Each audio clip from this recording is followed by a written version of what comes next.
A split second, the Big Bang, and the whole universe was born. In the blink of an eye, literally, so much can happen that it would blow your mind. How did we get here? And what is the universe made of? The secret of creation, the secret of everything, is locked in that first second. Technology stands on the brink of revealing what happened in the most important second of all time.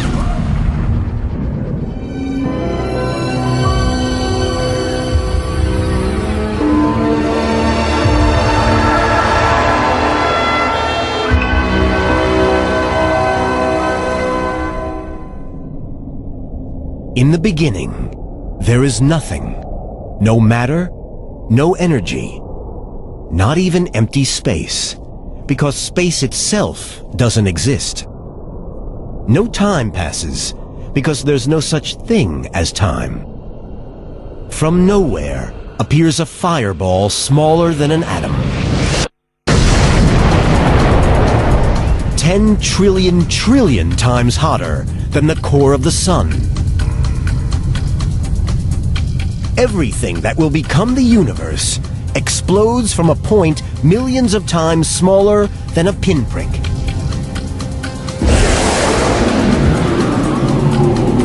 Time begins.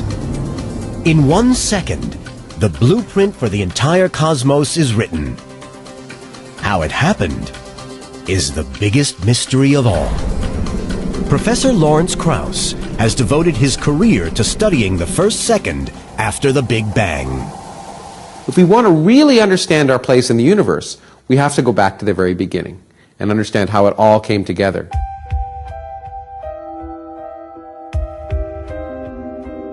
Looking back to the instant of creation is a new idea.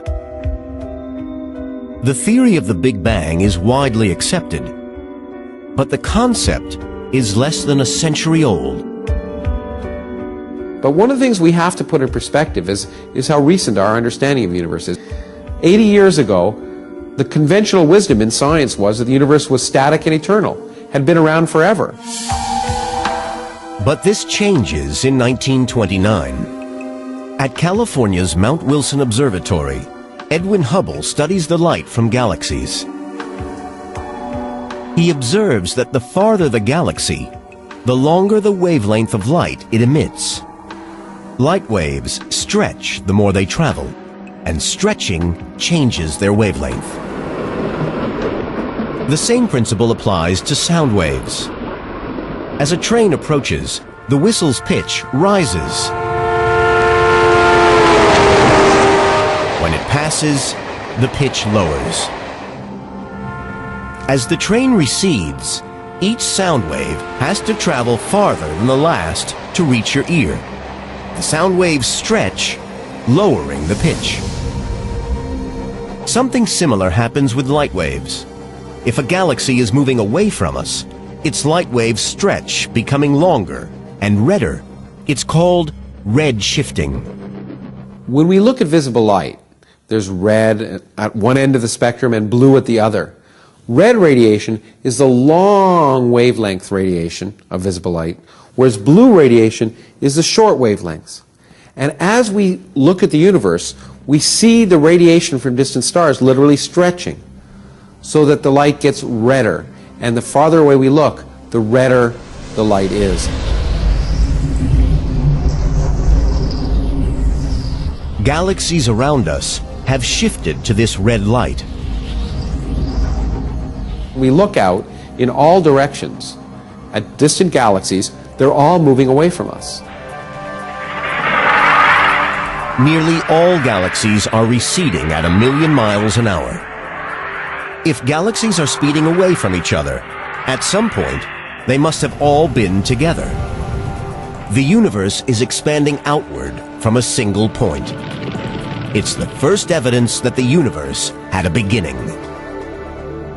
Hubble's findings lead to a radical concept: the Big Bang Theory.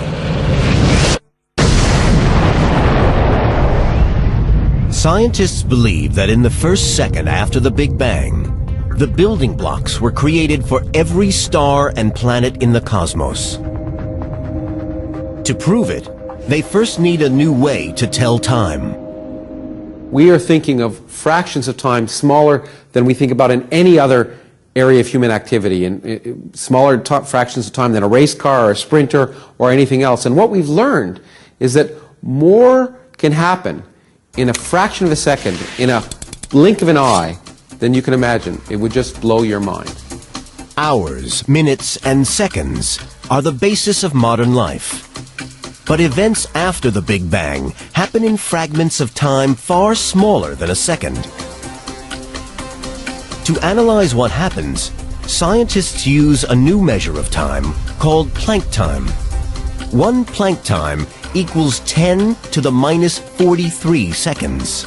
That's a decimal point, 42 zeros, and then a 1. It's an unimaginably small amount of time. Yet in this first tiny beat of Planck time, something happens that shapes the next 13.7 billion years. Out of the fireball, the 4 fundamental forces of nature form.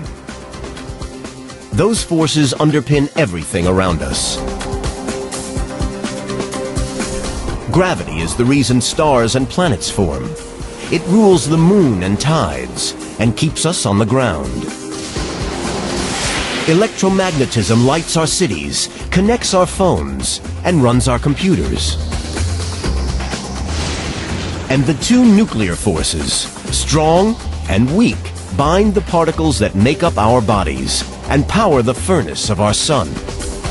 We're here because in the first second after the Big Bang, the 4 forces are created. Without them, the universe would be a featureless fog of radiation. If there were no forces, nothing would happen. There'd be no television. There'd be no sports. There'd be no love, no hate, no human tragedy, all the things that make life worth living. But in the first beat of Planck time, the 4 forces are still rolled into a single superforce. Gravity, nuclear, and electromagnetic forces have not yet divided. Physicist Michio Kaku studies how the forces split apart. I like to think of it as a crystal, a beautiful symmetrical crystal, all the forces unified in their elegant simplicity at the beginning of time. As our cosmic clock takes one more tick of Planck time, the tiny fireball universe expands. The 4 forces start to break apart. It's like rapidly cooling a super hot crystal. Cracks form. It began to shatter into 4 pieces. The first piece to break off was gravity. Then the nuclear forces began to split off. And finally we have this fragmented jewel of what used to be the superforce. Those 4 fragments are still at work. Gravity keeps Earth in orbit. Nuclear forces make sunshine. And electromagnetic radiation, the light that bathes our planet. We're just fractions of a second into our journey, and already the foundations of our world are forming. The fireball universe.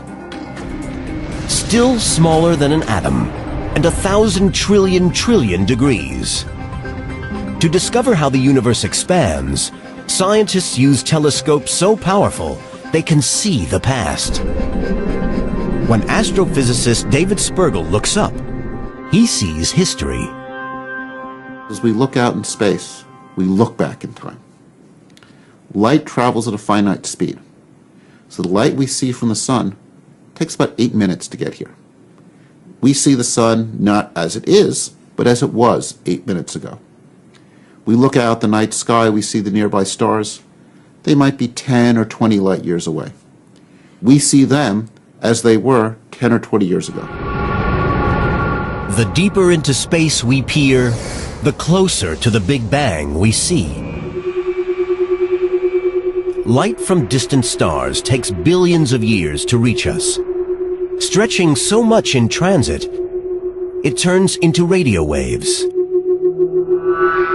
It takes radio telescopes to see this ancient light. The Horn Antenna Radio Telescope in New Jersey makes a Big Bang discovery completely by accident.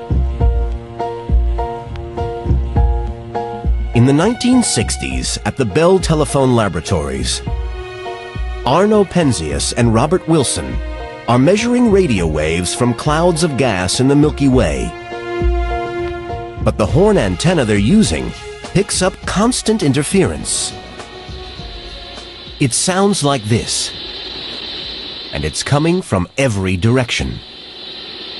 Everywhere they looked, they saw the same background signal. Didn't make sense to them. They first thought it was something wrong with their experiment.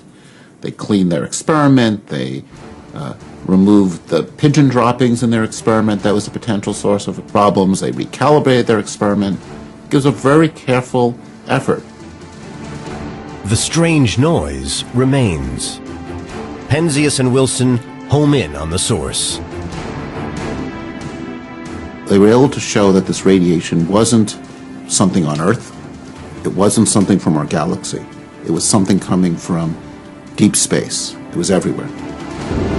The radiation hitting their antenna is older and farther than anything ever detected. By chance, they meet scientists at Princeton University looking for the aftershocks of the Big Bang itself. They now realize they are hearing an echo from the dawn of time.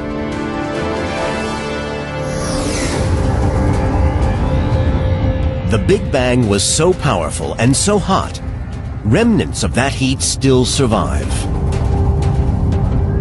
The heat began as super-hot X-ray radiation. As it stretched and cooled, it became visible light, shifting from blue to red, then becoming microwaves, and finally radio waves. This faint radiation shines down on Earth all the time. It's called Cosmic Microwave Background Radiation, or CMB. The cosmic microwave background is the echo of creation itself. It's the embers, the afterglow of the original shock wave that created the universe. If we had microwave eyes that could see microwave radiation, then every night we would see the Big Bang coming out. Looking at the heavens, we would actually see an explosion.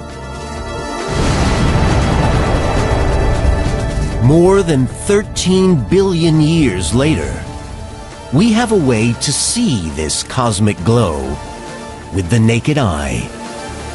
You take your TV set, switch it between channels. A couple percent of the static that you see on your TV screen is radiation from the Big Bang. This cosmic radiation is a direct connection to the Big Bang. It also reveals the universe entered a new phase, less than a trillionth of a second after its creation. Cosmic radiation is the key to discovering what happens next.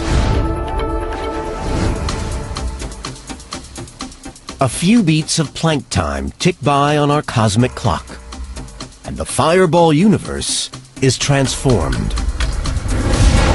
One instant, the universe is billions of times smaller than an atom. The next, it inflates to the size of a baseball, growing more in this moment than in all the 13.7 billion years to come. Scientists call this rapid expansion inflation. And the evidence survives in the cosmic radiation left over from the Big Bang. Like static on your television, this cosmic radiation seems so constant and so even, it presents scientists with a puzzle. When we measure the cosmic microwave background in that direction, its temperature is identical to its temperature in that direction. It's the same everywhere. The only explanation is the universe inflates countless times faster than the speed of light. Inflation expands the fireball universe evenly, like a balloon blowing up, with a phenomenal breath of energy. I try to imagine compressing a spring. I push it closer and closer and closer together so it's smaller and smaller and smaller, and I've stored a tremendous amount of energy in that spring, and when I let it go, it bursts out. And that stored energy drove an exponential expansion of space. But if the entire universe is uniform from the first second after the Big Bang onward, how did the galaxies form? Planets and stars begin as clusters of particles. Over time, these particles of matter clump together under the force of gravity to form a dense mass. Earth began as a ball of particles that clumped together through friction and gravity. The sun that sustains life on Earth started out as a cloud of gas and dust. How did these clusters form in the first place? The early universe should be lumpy, not even. To link the formation of stars and planets all the way back to the first second after the Big Bang, NASA scientists like David Spergel developed the Wilkinson Microwave Anisotropy Probe, or WMAP, a satellite mission to measure the temperature of cosmic radiation in more detail than ever before. While this radiation is everywhere, it's very faint. And to observe it in great detail across the whole sky, you want to get away from the Earth and any interfering sources of radiation. 7, igniters armed, green board, 5, 4... NASA launches the probe in 2001. Main engine start, and liftoff of the Delta II rocket with the MAP spacecraft, exploring the past and future of our universe. It could produce the best ever snapshot of the universe in its first second. The launch was incredibly exciting, tense, an exciting moment to see it go up and then realize it was working. WMAP sits 1,000,000 miles from Earth. It's so sensitive, it can measure the temperature of cosmic radiation within 1/1,000,000th of a degree. For 5 years, WMAP analyzes the sky in minute detail. It sits there with the Earth and Sun always behind it, staring out into space. The satellite's spinning very rapidly. It covers about 1/3 of the sky every hour, spinning and making maps of the leftover radiation. WMAP tracks the Earth as it orbits the Sun and scans the temperature of the whole sky. It generates detailed temperature maps like this one, and it reveals something remarkable. The blue and red patches on this map of the entire sky are tiny ripples in temperature. The little blue regions represent regions that are a few tens of thousands of degrees colder. Red regions are a little bit hotter, so you're seeing tiny variations in temperature across the sky. WMAP looks back over 13 billion years. As the universe evolves, these tiny ripples develop into clusters of particles that get bigger and bigger under the force of gravity, becoming just dense enough to trigger stars and galaxies to form. I mean, it really was what I think we all dream of when we go into science. Looking at things that no one's looked at before, learning really exciting things about fundamental questions. Questions like, what's the universe made of? What happened in its first moments? This is a map of how the universe looked in the first second after the Big Bang. The template for today's vast cosmos. When the picture of the cosmic microwave background radiation first came out, the press said, "Ah, the face of God." Well, let's be real. It's not the face of God. What it really is a baby picture of the infant universe. So the discovery of the cosmic microwave background radiation ranks as one of the greatest discoveries in all of science.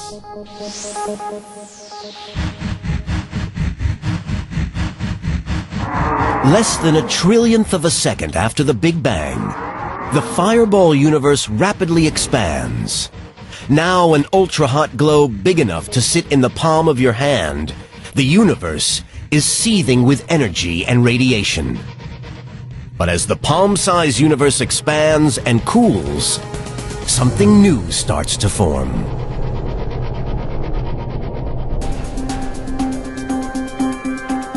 Only a fraction of a second after the Big Bang, and the destiny of the universe is already mapped out. The sun burns because of forces forged more than 13 billion years ago. The stars and planets form from the way the universe rapidly expands. Science can trace everything we see today back to the first second of creation. But we're here because of what happens in the next few beats of Planck time. The universe is flooded with the building blocks of matter. So far on our cosmic clock, the early universe is nothing but energy. How did pure energy turn into matter? Everything around you is made of matter. What you're sitting on, the air you breathe, the whole planet is made of matter, and matter is made of atoms. And in the first second after the Big Bang, the ingredients for atoms are created. How matter appeared mystified scientists, until 1905, when Albert Einstein comes up with our most famous equation.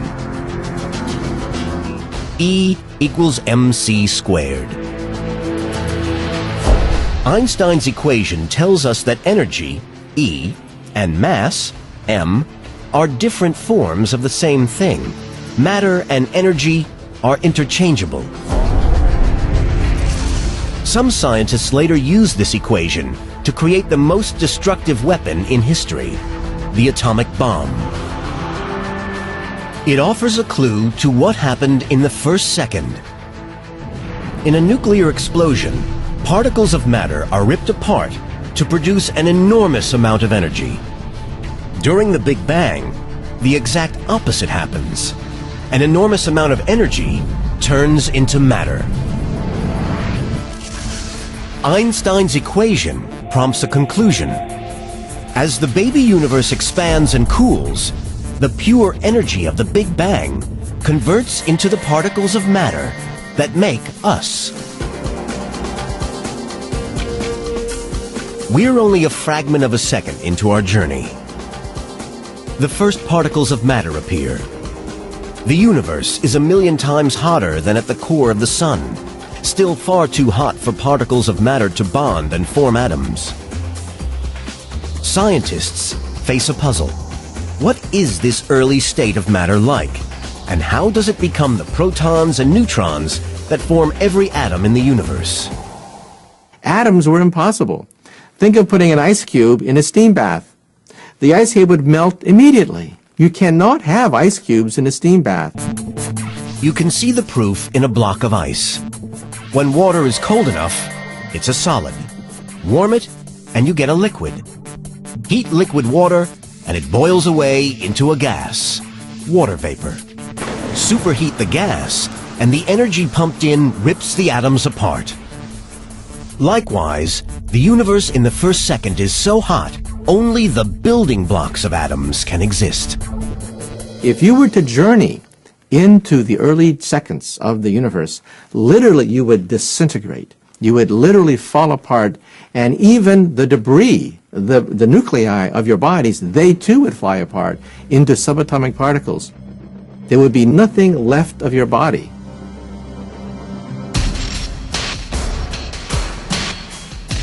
There's only one way to see these super hot building blocks of matter in the first second after the Big Bang. Scientists must recreate conditions of the Big Bang itself.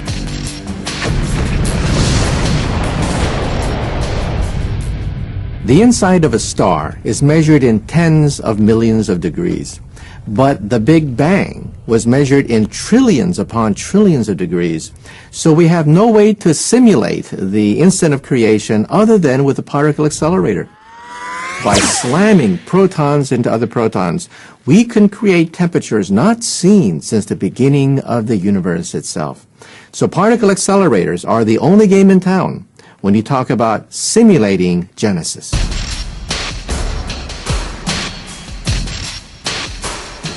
This is Brookhaven National Laboratory in Long Island, home to the Relativistic Heavy Ion Collider, or RHIC, a 2.5-mile ring designed to smash the nuclei of gold atoms at nearly the speed of light.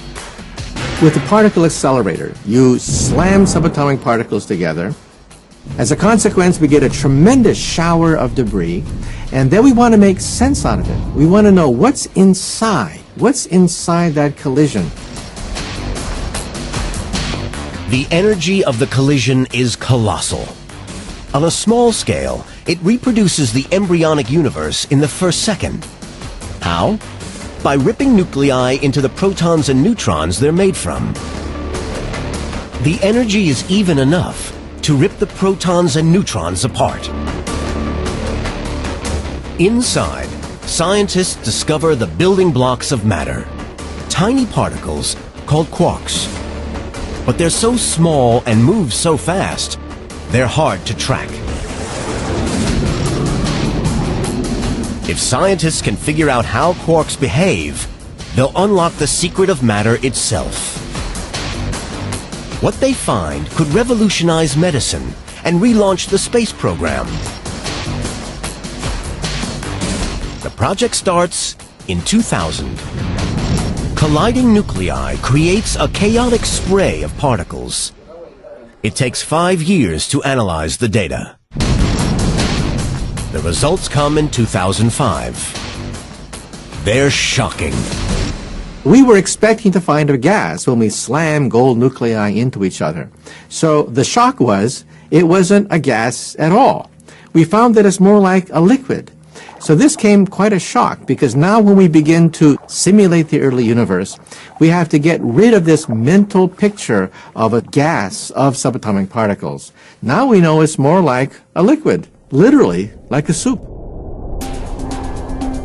When matter first appears in the universe, the quarks are so dense and so energized that the entire universe is like a liquid. The universe went from a glowing ball of energy to quark soup in less than a blink of an eye.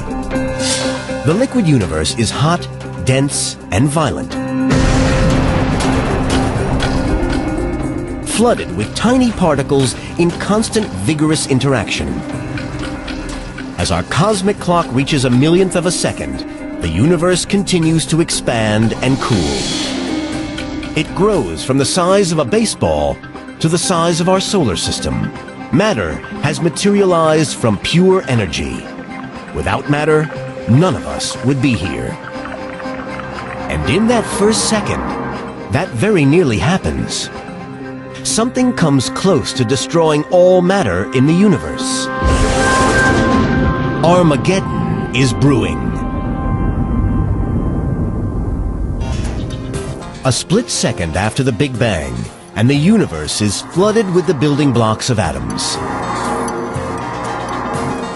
These tiny particles of matter must survive in a battleground.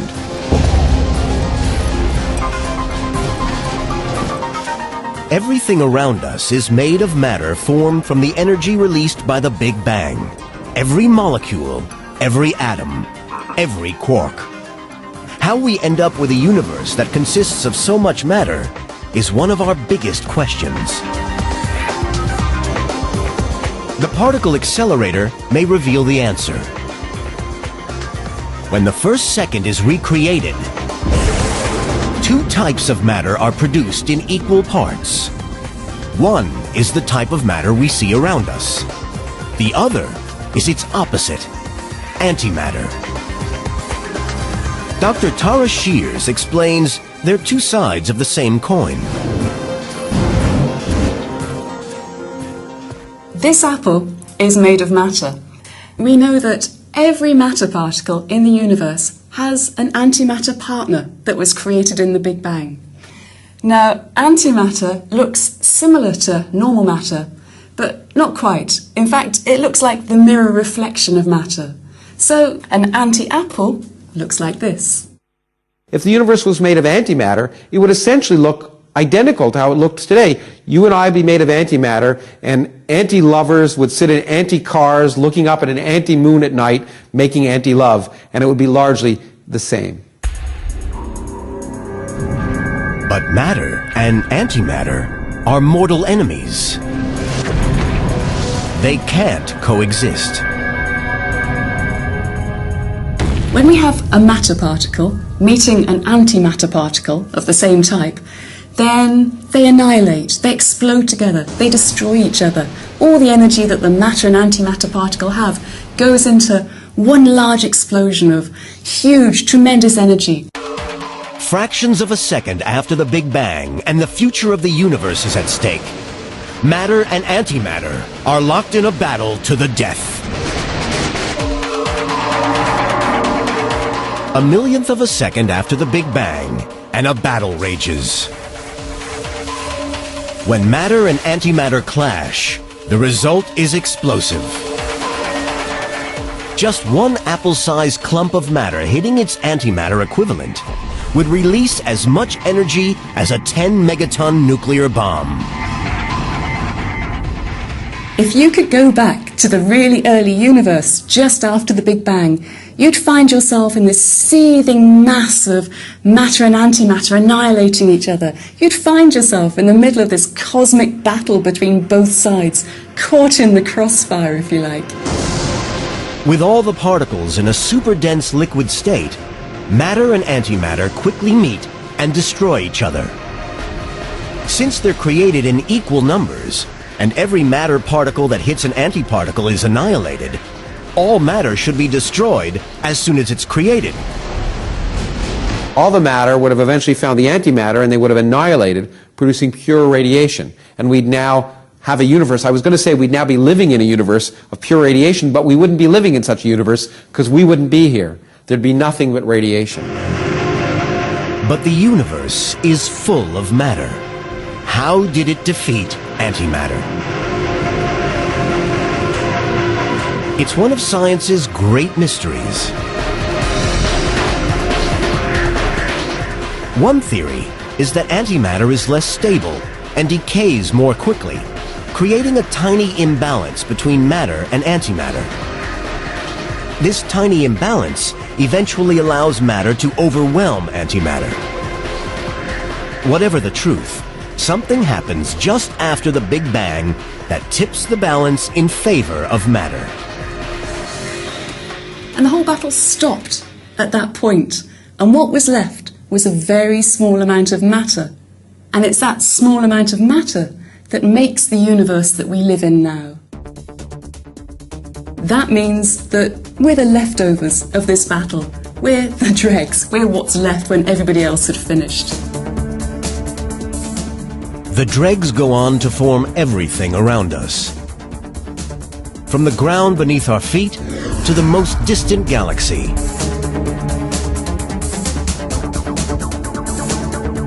As the cosmic clock nears the end of the first second, nature's four forces have split off from the single superforce. The winner of the matter and antimatter war has been decided, and the subtle ripples in temperature that stretch across the universe mean that over the next billion years, gravity gathers clumps of matter to form galaxies. But one mystery remains, and it's a big one. We know how the building blocks of matter form, but we don't know what gives everything in the universe substance. We know so much about the first second, but a piece of the puzzle is missing. What gives everything in the universe mass?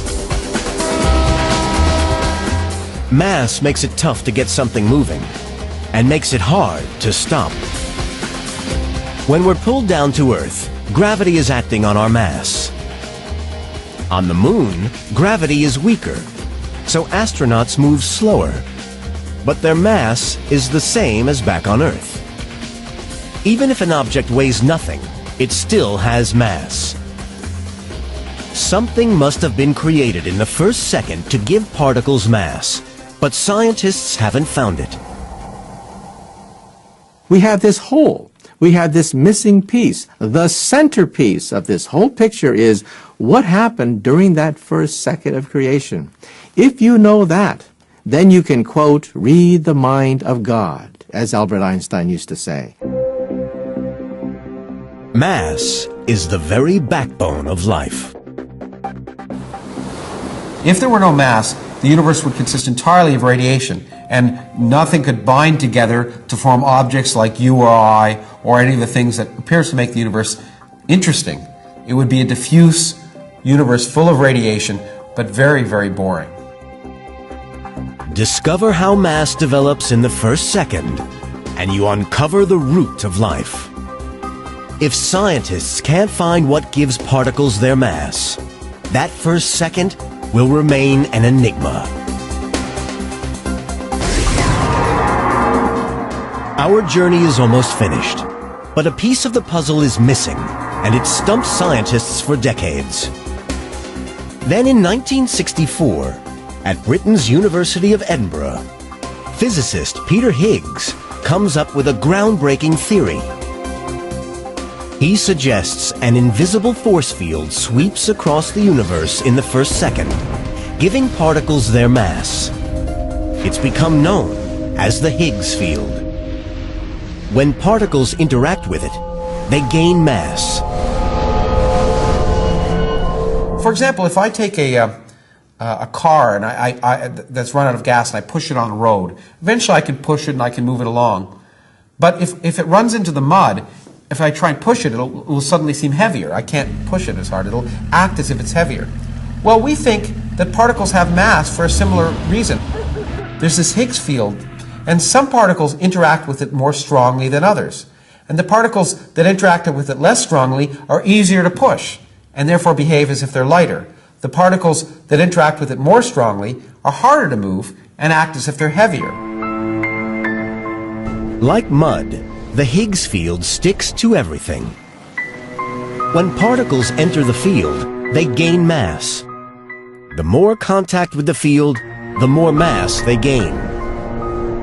Scientists believe the Higgs field is carried by its own special particle. Journalists call it the God particle. Scientists call it the Higgs boson. They think identifying this particle could reveal how we got here. The math is good, but no particle accelerator was powerful enough to find the Higgs boson. Until now.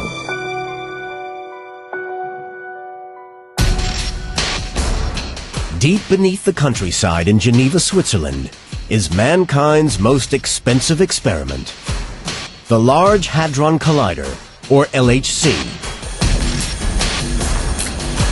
The world's biggest particle accelerator and the best shot at finding the missing Higgs.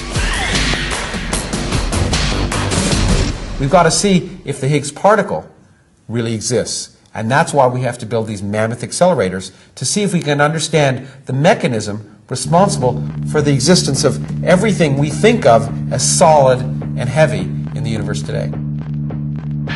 It cost $10 billion, took 14 years to build, and involves the work of 7,000 scientists. This year, they switch it on. On a small scale, it will recreate conditions last seen over 13.7 billion years ago. An explosion so powerful, it will echo the Big Bang itself.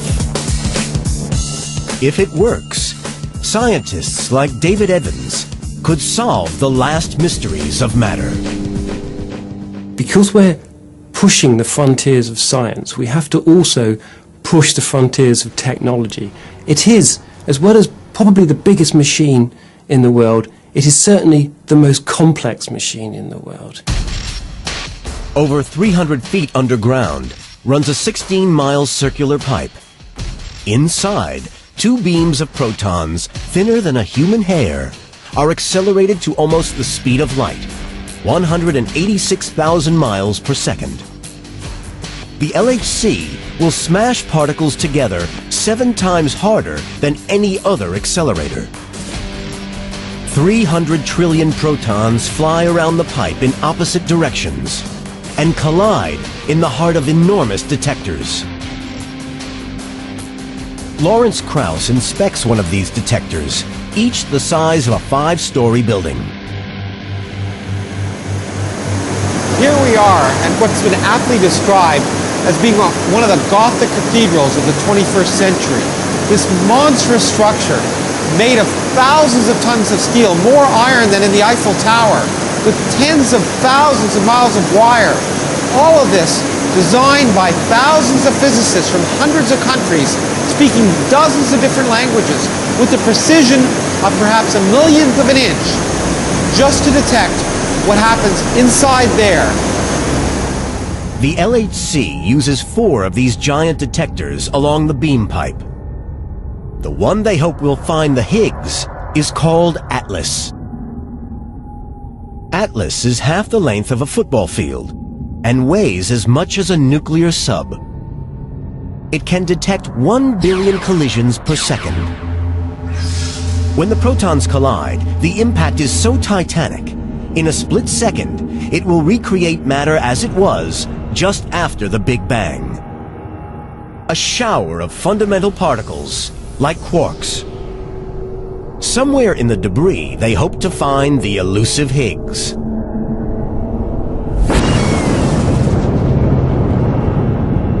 But finding one particle in this firestorm is like finding a speck of gold on a beach. The Higgs is so tiny and so short-lived, the detector won't see it directly. Instead, they hope to capture the trail it leaves behind, using the most high-tech cameras in the world. When you look at a Skywriter, you see this gigantic plume of smoke, but where's the airplane? You never see the airplane. The airplane is too small to be seen. That's how we use detectors. Detectors cannot pick up the particle itself, but it can pick up the trail left over by the subatomic particle, and looking at the trail, we can determine what kind of particle it was and how fast it was moving.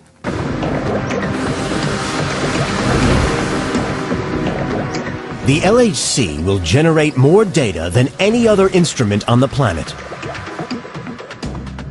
In a single second, the amount of information that's coming out of the collisions at the LHC that will be handled by these detectors is greater than the amount of information in all the libraries in all the countries in the world. We will produce something like 15 million gigabytes of data every year. If we wrote that data onto CDs, every year we would produce a stack of CDs about 10 miles, 12 miles high. That data may hold the secret of mass, the missing piece in the universe's first second, and the doorway to the science of the future. To process all this information, the LHC uses the world's largest network of supercomputers. Even so, the search may take years to complete, but it's worth the wait. The ultimate thrill working in this field is to know that you come up with a piece of eternal truth. If you discover something elemental about our universe, it's there forever. And it's there not just forever in time, but forever in space. This experiment could finally unravel the simple truth at the basis of our existence. It's a prospect that's exciting scientists everywhere. We don't know yet what the LHC will do. We have great hopes for it. I mean, it's going to higher energies, smaller scales. It's going where we haven't gone before. What we will learn in the LHC will change the way we think about the first second of the Big Bang. All of our indirect evidence tells us we're likely to discover the answer to this question. We're not guaranteed to, but it's the first time we feel we really are about to get a handle and maybe make this fundamental discovery. If, when we turn the LHC on, we find any insight into these unanswered questions, for us it would be fantastic to find some extension of our knowledge about the universe, to understand more about it. Well, for every physicist, that's a kind of holy grail.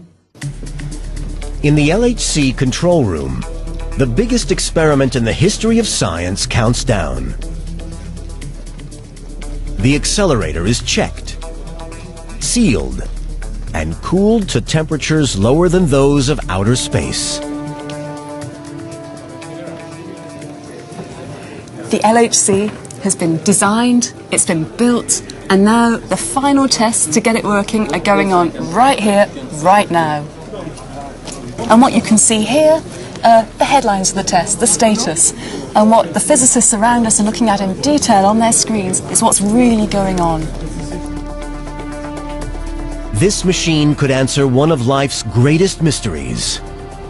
It's like being present at the creation. If we were to discover the Higgs particle, it would be a remarkable discovery because we'd begin to understand one of the most fundamental, outstanding questions: why are we here and why do particles have mass? So it's hard to think of a more fundamental question than that, and we're on the verge of potentially answering it. So who knows what happens in the next 100 years, 150 years? The physics that we learn could be powering starships that are investigating life on other planets, or we could be solving the world's energy crisis by new discoveries. We just don't know. That's what makes it so exciting. We don't know what we're going to find. If it succeeds, the LHC could launch a new era in science. If it fails to find the Higgs and reveal how matter gets its mass, it will leave a hole in the riddle of the first second. New theories will have to be written, and more powerful experiments built. Hey, I'm a realist. I realize that perhaps we'll find nothing. That could create a crisis in physics. It could stagnate all of physics if all of a sudden our machines are not powerful enough to unveil the next act, the next curtain, where we look at the next stage of matter and energy. One thing they know: the LHC will take scientists closer to the Big Bang than ever before. It will reach back 13.7 billion years to recreate the very first second of the universe. The greatest second. Our cosmic clock takes its final beat of Planck time. The universe is 1 full second old. It's about 1,000 times the size of our solar system, and flooded with particles of matter, the raw material of everything around us. The universe is cool enough for the sea of quarks to bunch in threes, forming protons and neutrons. In the saga of the universe, this first chapter set the course of history. The first second of the universe was an incredibly exciting and important time. During that first second, all the matter in the universe was made. All of the neutrons and protons were made. All the key components to make the universe today, we think, were already in place. And then everything just evolved forward. In the next few minutes, the universe cools enough for protons and neutrons to form the first atomic nucleus. 300,000 years later appears the first atom. In hundreds of millions of years, matter clumps to form the first stars. And in 1 billion years, galaxies like the Milky Way. More than 9 billion years after the Big Bang, Earth is born. One Big Bang, one single second. The genesis of everything. By the time you've got to the end of 1 second, the rest of cosmic history is prescribed, including, ultimately, the future of the universe.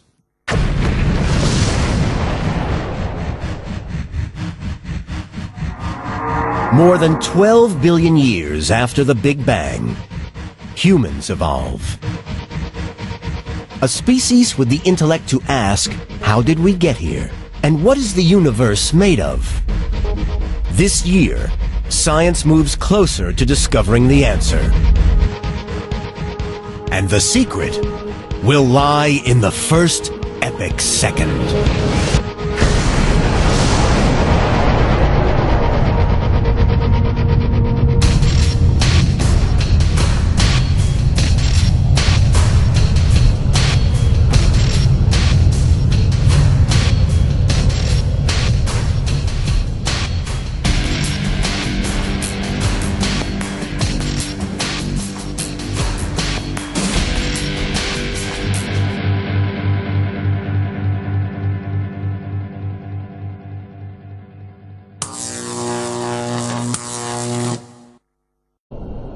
From nowhere appears a fireball smaller than an atom. 10 trillion times hotter than the core of the sun. Everything that will become the universe explodes from a point millions of times smaller than a pinprick.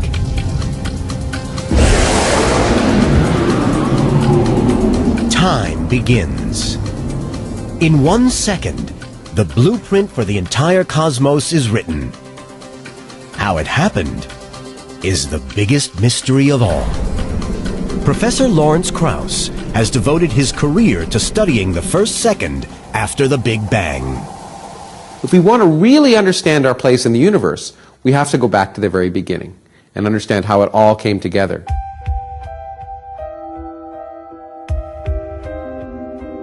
Looking back to the instant of creation is a new idea. The theory of the Big Bang is widely accepted, but the concept is less than a century old, to a radical concept. The Big Bang Theory. Scientists believe that in the first second after the Big Bang, the building blocks were created for every star and planet in the cosmos.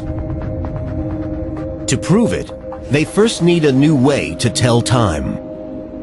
We are thinking of fractions of time smaller than we think about in any other area of human activity, and smaller fractions of time than a race car or a sprinter or anything else. And what we've learned is that more can happen in a fraction of a second, in a blink of an eye, than you can imagine. It would just blow your mind. Hours, minutes, and seconds are the basis of modern life. But events after the Big Bang happen in fragments of time far smaller than a second. To analyze what happens, scientists use a new measure of time called Planck time. 1 Planck time equals 10 to the minus 43 seconds. That's a decimal point. A split second, the Big Bang, and the whole universe was born. In the blink of an eye, literally, so much can happen that it would blow your mind. How did we get here? And what is the universe made of? The secret of creation, the secret of everything is locked in that first second. Technology stands on the brink of revealing what happened in the most important second of all time.